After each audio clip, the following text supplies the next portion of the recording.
Hello everyone, let's prepare for common PG entrance test of English literature with me. तो आज मेरे पास है CIPET का इंग्लिश का 2021 का क्वेश्चन पेपर। तो चलिए शुरू करते हैं। उससे पहले जिन्होंने मेरे चैनल में नए बार विज़िट कर रहे हैं तो वो लोग प्लीज़ चैनल को सब्सक्राइब करें, दोस्तों के साथ शेयर करें।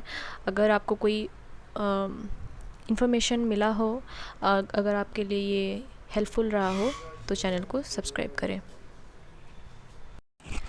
Question number 1. The part of the grammar which deals with laws governing the structure of words is called what? इसका आंसर है प्रोसोडी। ठीक है। Question number 2. The general prologue to the Canterbury Tales begins with. Canterbury Tales का prologue मतलब किससे begin होता है? तो ये हम बोल सकते हैं option D, the line befell that in that season on a day। ठीक है, ये वाला लाइन कैंटरबरी टेल्स का प्रोलॉग में आता है। ठीक है, बिगिन होता है इससे। Question number 3. स्पेंसर सोनेट 34 और which is called Amoretti essentially follows the Petrarchan ट्रोप।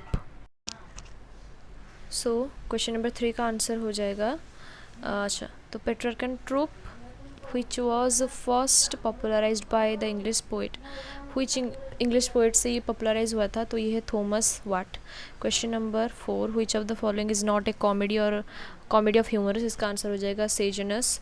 Question number 5. who said that John Donne in his poetry affects the metaphysics? इसका आंसर हो जाएगा doctor Johnson. Question number 6. the form of criticism known as biographical criticism is a much practiced one dating back to what? तो the form of criticism known as biographical criticism। तो ये है Aristotle के poetics से ये वाला form मतलब बहुत प्रैक्टिस किया गया है इसमें पोएटिक्स में। Question number 7. according to Wollstonecraft, the perfection of our nature and capacity of happiness should be estimated by the degree of the perfection and of nature of capacity। तो ये जो Wollstonecraft के लिखा है तो इसका आंसर हो जाएगा रीज़न, वर्च्यू एंड नॉलेज। ठीक है, option number A, reason, virtue and knowledge. Question number 8. The term barque is used in the description of style of what? Options में है नॉवेल राइटिंग, ट्रैवल नैरेटिव्स और dramatic form और architecture, sculpture और painting. तो इसका answer हो जाएगा architecture, sculpture and painting. ठीक है। Question number 9. A single shelf of a good European library was worth of the whole native literature of India and Arabia. तो ये किसने कहा था? तो हमको ये पता है कि इट्स फ्रॉम मैकाउलेज मिनट। तो ये मैकाउले ने कहा है। ठीक है, इंडिया के लिटरेचर के बारे में। ठीक है। Question number 10. In the guide Marco does not approves Rosie's passion for dancing. है ना, रोज़ी तो डांस करने के लिए पसंद करती, तो मार्को ये पसंद नहीं करता था। Question number 11. बहुत अच्छे क्वेश्चन आए थे 2021 के एग्ज़ाम में। तो देखते हैं 11 number question. make me thy ear even as the forest is. What if my leaves are falling like its own? Which poem contains these lines? ये lines किस poem से आए हैं? तो हम बोल सकते हैं ये वाला लाइन आया है ode to the west wind से। ठीक है, ode to the west wind से। फॉलिंग लाइक लीव्स फॉलिंग, तो ये वाला भी मतलब देख सकते हैं वेस्ट विंड के ऊपर है। तो question number 12. Who among the following is not a Marxist critic? तो मार्क्सिस्ट के ऊपर ये वाला क्वेश्चन आता है कि क्रिटिक्स इनमें से कौन है? तो मार्क्सिस्ट के फेमस क्रिटिक है जॉन क्रो रैनसम। ठीक है, ये वाला होगा आंसर।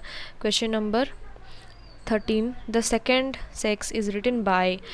ऑप्शंस में है Mary Wollstonecraft, Simone de Beauvoir, Virginia Woolf और एलाने शोवाल्टर। तो इसका आंसर होगा सिमोन दे ब्यूवियर। ठीक है।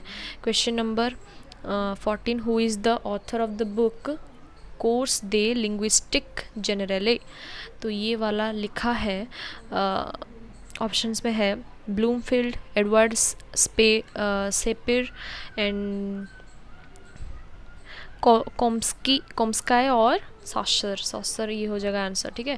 Question number 15, who is associated with the post colonial notion mimicry. Post colonial का जो मिमिक्री है ये किसने, मतलब ये आइडिया, ये थ्योरी किसने दिया था, तो इसका आंसर हो जाएगा होमी के भाभा के द्वारा पोस्ट कॉलोनियल टाइम में मिमिक्री वाला जो थ्योरी प्रेजेंट किया गया था। Question number 16, the name of the narrator of Kanthapura. Narrator of Kanthapura है राजा राव, ठीक है। सॉरी, नैरेटर नहीं, ये वाला मतलब अगर ऑथर आता तो राजा राव होता, लेकिन हमको क्वेश्चन आया है कि कौन है नैरेटर जो कहानी बोलते हैं, तो ये है अचक्का ओमेन जो है, तो वो कहानी बोलती है। Question number 16, which of the following रासस was not included in भारतज नाट्य शास्त्र। तो कौन सा रास नाट्य शास्त्र से नहीं है, विवस्त्य रस और करुणा रस और वीर रस और शांत रस। तो शांत रस ये वाला नहीं होगा, तो ये वाला ही है आंसर, ठीक है। Question number 18, where did Shakuntala in Abhijnana Shakuntalam lose her ring. तो उन्होंने रिंग खो दिया था ना, तो while crossing a river cross करते टाइम रिवर के अंदर हाथ घुसा दी उन्होंने, तो उस टाइम उनका रिंग वहाँ पर गिर गया था शकुंतला जी का, ठीक है। क्वेश्चन नंबर 19, हु डिनाउंसेस चारुलता आज द मर्डरर ऑफ वसंत सेना इन मिर्चकटिका। हु डिनाउंसेस चारुलता आज द मर्डरर ऑफ वसंत सेना, तो ये वाला आंसर हो जाएगा सर्विला का, इसने बोला था, ठीक है। ये डिनाउंसेस किया था सर्विला के द्वारा का। तो question number 20, some of the most interesting parts of the best poem will be found to be strictly the language of prose when prose is well written, who said this। ये वाला लाइन किसके द्वारा बोला गया है, Arnold और शेली और वॉट्सवर्थ और कॉलेरिज। तो ये वाला लाइन अर्नोल्ड के द्वारा लिखा गया है, ठीक है, मतलब बोला गया है। Question number 21, love song of J Alfred Prufrock make several references to the Bible, the King Lear और ओथेलो और हैमलेट। तो किस वर्क से इनका इस मतलब पोएम का रेफरेंसेस है, ठीक है, लिंक है, तो ये बोल सकते हैं हम हैमलेट से है। Question number 22, Charles Dickens novel hard times is an what. Charles Dickens novel hard times is an autobiography novel और रोमांस और पॉलिटिकल सटायर और सोशल सटायर। तो ये हम बोल सकते हैं सोशल सटायर है, it is a social satire. Question number 23, which of the following is not a play by Arthur Miller. Arthur Miller का प्ले कौन सा नहीं है, डेथ ऑफ ए सेल्समैन तो है, द क्रूशिबल और डिज़ायर अंडर द एल्म्स और ऑल माई सन्स। तो ये सब है, लेकिन ये वाला नहीं है, ठीक है, तो ये वाला है answer. Question number 24, Robert Frost is an American poet of which century. He was an American poet of 20th century, ठीक है, अर्ली 20th सेंचुरी, ये हो जाएगा answer. Question number, hamartia means stupidity और वॉलेंटिंग एम्बिशन और इंडेंसिसिवनेस और to अर्र और to miss the mark, ये वाला हो जाएगा ट्रैजिक फ्लॉ। तो ट्रैजिक फ्लॉ जो है ये हम बोल सकते हैं हामर्शिया का मीनिंग है, तो ये पूरा मतलब ये वाला दे सकता है आंसर ऑप्शंस में और ये वाला दे सकता है, तो आप इसको जैसे चूज़ करेंगे ट्रैजिक फ्लॉ के आंसर क्वेश्चन में, ठीक है। तो question number 26, the Oedipus the king, in Oedipus the king whose murder must be avenged to end the plague in Thebes. किसके मर्डर होने से देबिस जो सिटी में प्लेग का विनाश हो सकता था, इस स्टोरी में बताया गया है। किसका मर्डर से, क्रियोन का मर्डर से या फिर लायस का मर्डर से या पॉलीबस का मर्डर से या फिर पॉलिनाइस के मर्डर से। तो ये वाला आंसर हो जाएगा हमारा, तो किंग लायस के मर्डरर को ढूंढने के बाद जाकर प्लेग रुकेगा, जो बोला गया है स्टोरी में, ठीक है। Question number 27, which figure of speech is denoted by the title of the poem Mirror by Sylvia Plath. Sylvia Plath के मिरर में कौन सा फिगर ऑफ स्पीच यूज़ किया गया है, तो ये है पर्सनिफिकेशन, क्योंकि मिरर को वो पर्सन्स की तरह ट्रीट करती हैं पर्सन, तो ये वाला ठीक है पर्सनिफिकेशन हो जाएगा। Question number 28, which of the following is a problem play. तो प्रॉब्लम प्ले इनमें से कौन सा है? तो ऑप्शंस में है look back in anger, ghost, chairs और लाइफ ऑफ गैलीलियो। तो प्रॉब्लम प्ले है एक घोस्ट है एक प्रॉब्लम प्ले, ठीक है। Question number 29, which of the following is not an avant garde play. Avant garde play कौन सा नहीं है? तो इसका आंसर हो जाएगा मर्डर इन द कैथेड्रल और द चेयर्स और वेटिंग फॉर गोदो और द लेसन। तो इसका आंसर हो जाएगा मर्डर इन द कैथेड्रल, ये अवेंट ग्रेड प्ले नहीं है। Question number 30, brackets life of Galileo is an what? Is a और एन, ठीक है। तो बोल सकते हैं ब्रैकेट्स लाइफ ऑफ गैलीलियो ये क्या है? पोइटिक ड्रामा है या फिर प्रॉब्लम प्ले है या फिर एपिक थिएटर है या फिर सेंटिमेंटल कॉमेडी है? तो ये है एक एपिक थिएटर, ठीक है। एपिक थिएटर के टाइम ये वाला भी मतलब ये वाला जॉनरा में ये वाला प्ले पब्लिश हुआ था, ठीक है। Question number 31, while summarising one should avoid what? तो कुछ समराइज करने के लिए एक पर्सन को क्या अवॉइड करना चाहिए? तो ऑप्शंस में है exact wording of the original source और चेंजिंग द स्ट्रक्चर और सिलेक्टिंग द रिलेवेंट इंफॉर्मेशंस और selecting the main ideas in the complete sentence, ठीक है। तो ये हो सकता है आंसर एग्जैक्ट वर्डिंग और द ओरिजिनल सोर्स, ठीक है। तो वन शुड अवॉइड, ये अवॉइड करना चाहिए एक पर्सन को, ठीक है। Question number 32, choose 3 words to describe academic writing. Academic writing के लिए 3 वर्ड्स चूज़ करना है हमें। तो ऑप्शंस में है टैलेंटेड, स्टाइलिश, विस्परिंग, नो, ये तो नहीं होगा। फिर है सब्जेक्टिव, ऑब्सक्योर एंड वोग, तो ये भी नहीं होगा। फिर है प्रिसाइज, क्लियर, ऑब्जेक्टिव और डिसिसिव, डिविसाइज और डेरिसाइव, ओके। तो ये वाला हो जाएगा ये, ठीक है, option C, precise, clear and objective. Question number 33, scanning is what? Making detailed notes, reading for an overview, lying on the couch with a book nearby और reading for specific information। तो ये आंसर हो जाएगा specific information जब हम ढूंढते हैं, scanning करते हैं, ठीक है। तो ये वाला हो जाएगा answer. Question number, gender is a dash.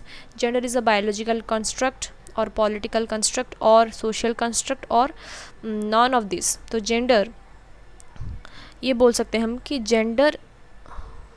Gender is a social construct, ठीक है। एक मिनट, तो ये हो जाएगा social construct is gender. Question number 35, according to Ambedkar, dash in the Indian society is the cause of caste system in India. Cause of caste system क्या है?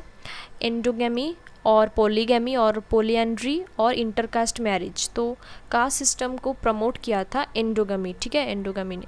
Question number 36, the appearance of the same consonant sound or sounds at the beginning of 2 or more words that are next to or close to each other is called what?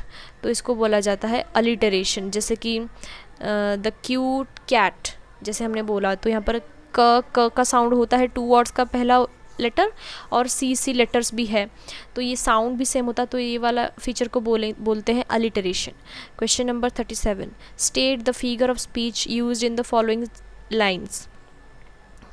तो following lines में figure of speech कौन सा है? He is a pestered animal, a well meaning cow, worried by dogs. तो इसमें कौन सा figure of speech use किया गया है? सिमिली और सिंबल और आयरनी और मेटाफोर। तो हम बोल सकते हैं यहाँ पर मेटाफोर यूज़ किया गया है। Question number 38, which is not a characteristics of A lyric poem. तो लाइरिक पोएम का कैरेक्टरिस्टिक्स कौन सा नहीं है? which tells a story or which expresses intense emotion और short in length और musical qualities का है। तो एक लाइरिक स्टोरी उसे बोला जाता है कि जो लाइरिक पोएम उसे बोला जाता है जो कि एक स्टोरी को बताता है, मतलब पोएम है लेकिन पोएम के अंदर वो स्टोरी दिखाता है एक, ठीक है। Question number 39, sentimental comedy is a dash dramatic genre. Sentimental comedy किस सेंचुरी का ड्रामेटिक जॉनरा है? तो ये है 18th सेंचुरी का एक ड्रामेटिक जॉनरा, ये बहुत याद रखने का चीज़ है, ठीक है।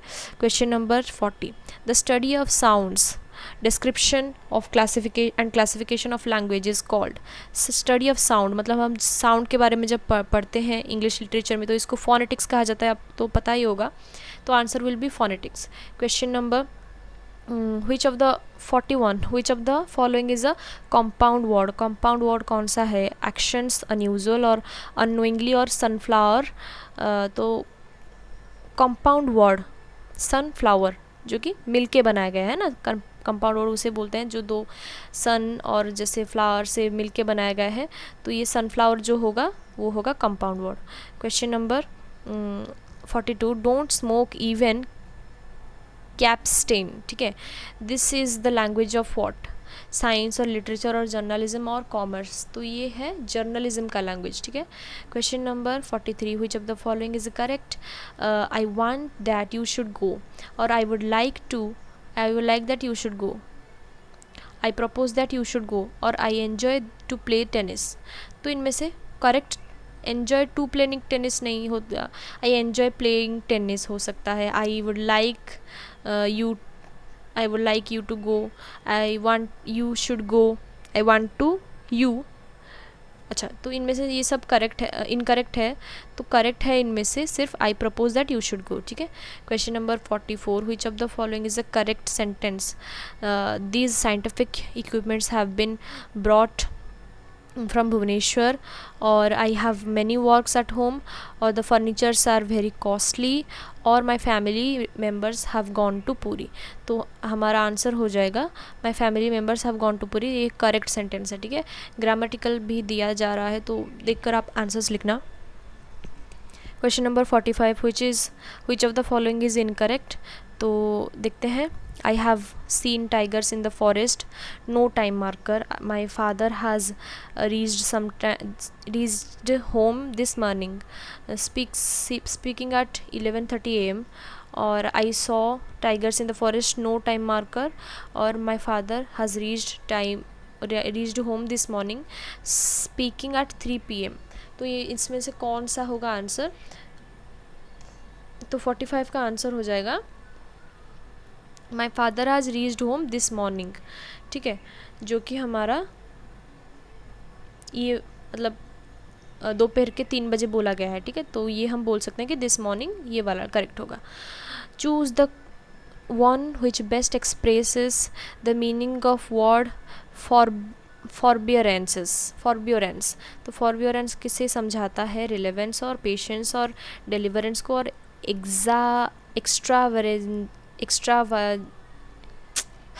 एक्स्ट्रावेजेंस को, ठीक है। तो ये हो जाएगा आंसर, पेशेंस को समझाता है, फॉरबेरेंस ये वर्ड पेशेंस को समझाता है, ठीक है। Question number 47, which of the following is not relevant in paragraph writing? कौन सा पैराग्राफ राइटिंग के लिए रिलेवेंट नहीं है, यूज़फुल नहीं है? द टॉपिक सेंटेंस और पैराग्राफ डिवीज़न और डेवलपमेंट ऑफ द टॉपिक और use of the transitional devices. तो इसमें से आंसर हो जाएगा पैराग्राफ डिवीज़न जो है वो पैराग्राफ राइटिंग के लिए मतलब रिलेवेंट, पैराग्राफ राइटिंग से रिलेवेंट नहीं है, ठीक है, ये हो जाएगा आंसर। क्वेश्चन नंबर 48 फिर है क्वेश्चन नंबर 48, मैचिंग करना है ग्रुप ए को ग्रुप बी के साथ। तो डेड प्लैनेट हम कौन सा बोल सकते हैं? डेड प्लैनेट हो सकता है एयर सपोर्ट्स लाइफ। अच्छा, एक मिनट, इसको थोड़ा सा एनालाइज करना पड़ेगा। हाँ, dead planet air supports life, no volcanoes, ये आंसर हो जाएगा। हैज़ वोल्केनोज, इसका आंसर हो जाएगा। एयरलेस, वाटरलेस, लाइफलेस, ये हो जाएगा has atmosphere and no atmosphere, lush and fertile, ठीक है। देखते हैं ये क्या है। Contrasts between moon and earth. अच्छा, तो मून एंड अर्थ के लिए हम कॉन्ट्रास्ट किए, मतलब इसका ऑपोजिट सब देखे, तो ऑप्शन डी का है सही answer. Question number 49, Ramchandra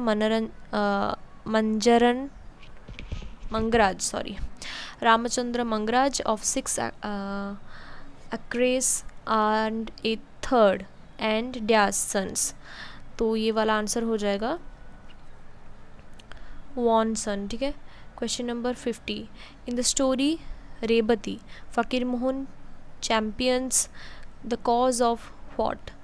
the story Rebati Fakir Mohan champions the cause of what, modern education और मेडिकल प्रोफेशन और ओडिया स्पीकिंग पीपल और मेकिंग ओडिशा सेपरेट स्टेट। तो इसका आंसर हो जाएगा मेडिकल प्रोफेशन से, सॉरी मॉडर्न प्रोफेशन से रिलेटेड, मॉडर्न एजुकेशन से रिलेटेड। तो यहाँ तक हमने 50 क्वेश्चंस तो डिस्कशन कर लिए हैं। वीडियो थोड़ा ज़्यादा बड़ा हो जाएगा क्योंकि ये बहुत मतलब पूरा का पूरा क्वेश्चन है ना, तो क्वेश्चन पेपर, तो इसीलिए हम वीडियो का 2 पार्ट बनाएंगे। यहाँ तक हम 50 क्वेश्चंस डिस्कशन किए। तो अगर आपको वीडियो अच्छा लगे तो मेरे चैनल को सब्सक्राइब करो और दोस्तों के साथ शेयर करो, या फिर अगर आपका कोई दोस्त इंग्लिश के एंट्रेंस देने वाला है तो उसको शेयर करो। तो मैं फिर से एक नए चैप्टर के साथ आऊँगी। उससे पहले ये वाला मैं सीरीज़ कंप्लीट करूँगी क्वेश्चन आंसर का, क्योंकि आपका एग्ज़ाम्स आने वाला है ऑन 6 मई को। तो till then keep learning, okay, thank you.